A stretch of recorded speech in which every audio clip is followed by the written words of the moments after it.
இது ஒரு புறம் இருந்தாலும் இன்னொரு மிகப்பெரிய ஒரு விஷயமாக நம்ம பார்க்கக்கூடியது இன்றைக்கி இருக்கக்கூடிய யூத் ஃபேஸ் பண்ணக்கூடியது ஆங்ஸைட்டி, டிப்ரெஷன், லவ் பிரேக்கப்லேருந்து நான் சூசைட் தாட்ஸ் அந்த மாதிரிலாம் இருக்குது. இன்றைக்கி நியூஸில் பார்த்தாலும் நிறைய அதோடைய எண்ணிக்கை ஜாஸ்தியாகிட்டே போகுது. மன நிம்மதியை தேடி தான் ஒரு மனிதன் இதற்காகலாம் செய்ய இந்த வார்த்தையெல்லாம் பயன்படுத்திக்கிறானோ அப்படின்ற ஒரு கேள்வி இருக்குல்ல, அது எப்படி பார்க்குறோம்? ரசூலுல்லாஹி ஸல்லல்லாஹு அலைஹி வஸல்லம் சொன்னது தான், மறுமை நாள் நெருங்கும்போது இந்த மாதிரி ஆன்சைட்டி, ஸ்ட்ரெஸ்ஸு, சூசைடல், அது மரணிக்கணுங்கிற எண்ணம் இதுவெல்லாம் அதிகமாயிரும். இன்றைக்கி இருக்கக்கூடிய ஜென்ரேஷனுடைய இறுக்கமே அதுதான். முன்னாடி இருந்த ஜென்ரேஷனுடைய தற்கொலைகளுடைய எண்ணிக்கையும், ரூமில் அடைச்சி கொண்டு இருட்டில் உட்காரக்கூடிய எண்ணிக்கையும், இன்றைக்கி இருக்கக்கூடிய ஜென்ரேஷனுடைய எண்ணிக்கையும் ரொம்ப அதிகம் இல்லையா? ரசூலுல்லாஹி ஸல்லல்லாஹு அலைஹி வஸல்லம் சொன்னாங்க, மறுமை நாள் நெருங்கிறதுக்கு முன்னாடி மண்ணறைகள், அதாவது செத்துப்போன அந்த இடத்த பார்த்து மனிதன் சொல்லுவான், உன் இடத்துல நான் இருக்கக்கூடாதான்னு ஆசைப்பட்றேம்மா. இப்போ எல்லாருமே மரணத்தை விரும்ப ஆரம்பிக்கக்கூடிய நிலைமை ஏற்படும் மறுமைக்கு முன்னாடினாங்க. அந்த ஒரு காலத்தில் தான் நம்ம இருக்கிறோம். எங்கே பார்த்தாலும், யாரை பார்த்தாலும் சோகமாக, யாரை பார்த்தாலும் மகிழ்ச்சி இல்லாமல், யாரை பார்த்தாலும் எப்போ பார்த்தாலும் இருளில் உட்கார்ந்துருக்க மாதிரி, ஐயோ வாழ்க்கை என்னடா வாழ்க்கைங்கிற சொல்கிற மாதிரி தான் எல்லாருடைய பெரும்பான்மை மனிதர்களுடைய வாழ்க்கை இருக்குது.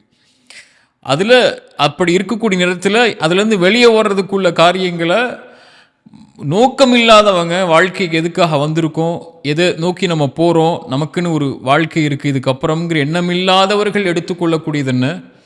ஸ்ட்ரெஸ் ஆகிட்டாங்களா, அல்லது அவங்க வாழ்க்கையில் எதிராக ஒன்று தோத்துட்டாங்களா, நீங்கள் சொல்லுங்கள், லவ் பிரேக்கப் ஆகிடுச்சா, என்ன செய்வாங்க? போய் மது குடிப்பாங்க, போய் சிகரெட் அடிப்பாங்க, போய் போதை பழக்கத்துக்கு அடிமையாவாங்க, அல்லது தன் வாழ்க்கையே முடிஞ்சு போச்சுன்னு சொல்லி எதுவுமே செய்யாமல் ஸ்ட்ரெஸ்ன்னு சொல்லிட்டு ஸ்ட்ரெஸ்ஸாக இருக்கேன்னு சொல்லி இருட்டில் உட்காந்துருப்பாங்க.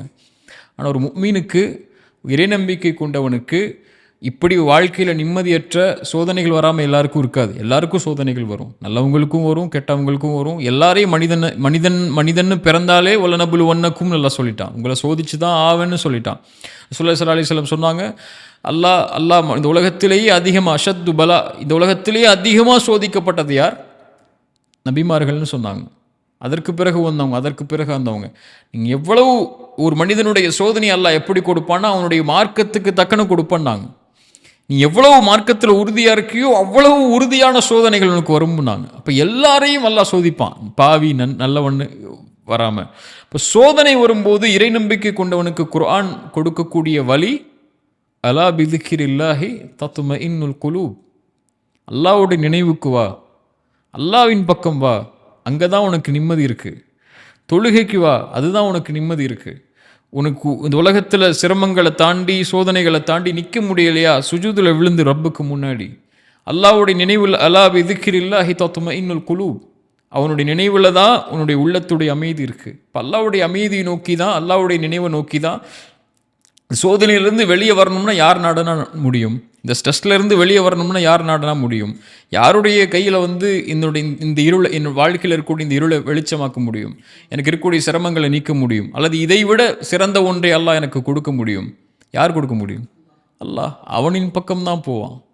ஷைத்தானை நாடக்கூடியவங்க தான் இந்த மாதிரி செயல்பாடுகள் பக்கம் போய் தன்னை அழிச்சு கொள்வாங்க. சோதனை வந்தவன் ஒரு இறைநம்பிக்கை கொண்டவன் அல்லாஹ்வின் பக்கம் போய் அதுலேருந்து வெளியே வரக்கூடிய, அதில் நிம்மதி தேடக்கூடிய இடங்களுக்கு போயிடுவான். இதுதான் இறைநம்பிக்கை கொண்டவனுடைய பண்பாக இருக்கும். ஹபீப், இப்போ இன்றைக்கி இருக்கக்கூடிய சிச்சுவேஷனில் நம்ம தொழுகையிலிருந்து தூரமாகிறோமோ அப்படின்ற ஒரு, தொழுகை தொழுதாலும் அது அல்லாஹ்விற்காக தான் தொழுகிறோமா அப்படின்ற ஒரு கேள்வி வருது.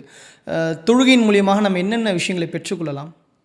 தொழுகை தான் இறைநம்பிக்கை கொண்டவனுடைய அடிப்படையே.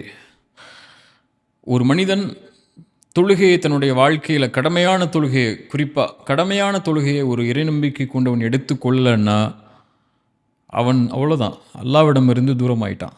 அல்லாஹ்வும் இவன் அல்லாஹ் விட்டு தூரமாகிறதுக்கு முன்னாடியே தொழுகை இல்லாதவனிடமிருந்து அல்லாஹ் அவனை விட்டு தூரமாயிடுவான்.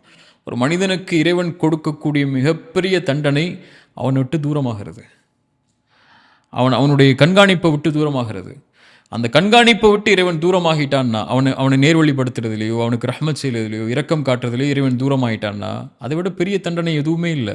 அதனால தான் ரசூலுல்லாஹி ஸல்லல்லாஹு அலைஹி வஸல்லம், அல்லஹதுல்லதி பைனனா வ பைனஹும் அஸ்ஸலா, எமக்கும் இறை நம்பிக்கை கொண்டவங்களுக்கும் இறைவனை மறுத்து வாழக்கூடியவர்களுக்கும் உள்ள உடன்படிக்கை தொழுகைன்னு சொன்னாங்க. அதை ஒருத்தர் செஞ்சிட்டான்னா ஃபக்கது கஃபர், இறைவனை மறுத்துட்டான்னு சொன்னாங்க இல்லையா?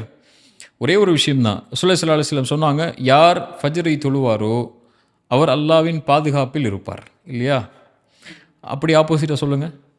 யார் ஃபஜரை தொல்லவில்லையோ அல்லாஹுடைய தண்டனை இருப்பார். பாதுகாப்பில் இருக்க மாட்டார். இப்போ அல்லாஹ்வுடைய பாதுகாப்பில் இல்லாததை விட என்ன தண்டனை இருக்க முடியும் ஒரு மனிதனுக்கு? அவன் எங்கே போய் நிம்மதியை தேட முடியும்? அதுக்கப்புறம் எங்கே போய் வாழ்க்கையில் இருக்கக்கூடிய சோகங்களுக்குள்ள வழிகளை தேட முடியும்? தொழுகை தான் அடிப்படை. இப்போ எந்த ஒரு இந்த குறிப்பாக நீங்கள் யங் ஜெனரேஷனை பற்றி கேட்குறதுனால நான் சொல்கிறேன், இன்றைக்கி இருக்கக்கூடிய எல்லா பிரச்சனைகளுக்கும் ஒரு மிகப்பெரிய மருந்து, மிகப்பெரிய ஒரு ஆயுதம் உங்கள் கையில் இருக்குன்னா தொழுகை தான். வஸ்தஈனு பிஸ்ஸப்ரி வஸ்ஸலா. சோதனைகள், பிரச்சனைகள், கவலைகள், இறுக்கம், இருள், நஷ்டம், அல்லது உங்கள் வாழ்க்கையில் நீங்கள் நினைக்கிறது கிடைக்கல, நீங்கள் விரும்பிய உறவு கைகூடலை, இப்படி என்னென்ன சோதனைகள் இருக்கோ, வஸ்தஈனு பிஸ்ஸப்ரி வஸ்ஸலா, தொழுகையை கொண்டும் பொறுமையை கொண்டும் உதவி தேடுங்கன்னு நல்லா சொல்கிறா. வ இன்னஹா லகபீரத்துன் இல்லா அலல் ஹாஷிஈன். அது சிரமமான காரியம். யாருக்குன்னா அல்லாஹ்வை உள்ளச்சத்தோடு பயப்படாதவங்களுக்கு அது சிரமமான காரியம். இப்போ அல்லாஹ் உள்ளச்சத்தோடு பயப்படக்கூடியவங்களுக்கு தொழுகை மிக முக்கியமான அடிப்படையான ஒரு ஆயுதம். அவங்களுக்கு அதை எடுத்துக்கொள்வாங்க. சோதனை வரும்போது அல்லாஹ் முன்னாடி போய் நின்றுவாங்க. அல்லாஹ்வை கரெக்டான முறையில் அஞ்சு நேரம் தொழுகையில் கவனம் செலுத்தி அதில் தன்னை ஈடுபட்டு எப்படியாவது அந்த சோதனையிலேருந்து வெளியே வர்றதுக்குள்ள வழிகளை தேடிக்கொள்வாங்க. அல்லாஹ்வை மறுக்கக்கூடியவங்க தான், அல்லது அல்லாஹ்வை மறக்கக்கூடியவங்க தான் பாவங்களில் போய் தன்னுடைய வாழ்க்கையில் இருக்கக்கூடிய சோகங்களுக்கோ பிரச்சனைகளுக்கோ வழி தேடி அதையும் தங்களுடைய வாழ்வில் இருளுக்குள்ளாக்கி கொள்வாங்க. யார் நினைவிலிருந்து தூரமாகிறாரோ அவருக்கு நெருக்கடியான வாழ்க்கை அல்லாஹ் கொடுப்பேங்கிறான். அல்லாஹ்வுடைய நினைவிலேயே மிகப்பெரிய நினைவு தொழுகை தான், இல்லையா? மூசா அலைஹிஸ்ஸலாம் அல்லாஹ் சொல்லும்போது லா இலாஹ இல்லா அன ஃபஅபுதுனி, வணங்க தகுதியான என்னை தவிர யாரும் இல்லை, என்னையே வணங்கு மூசா.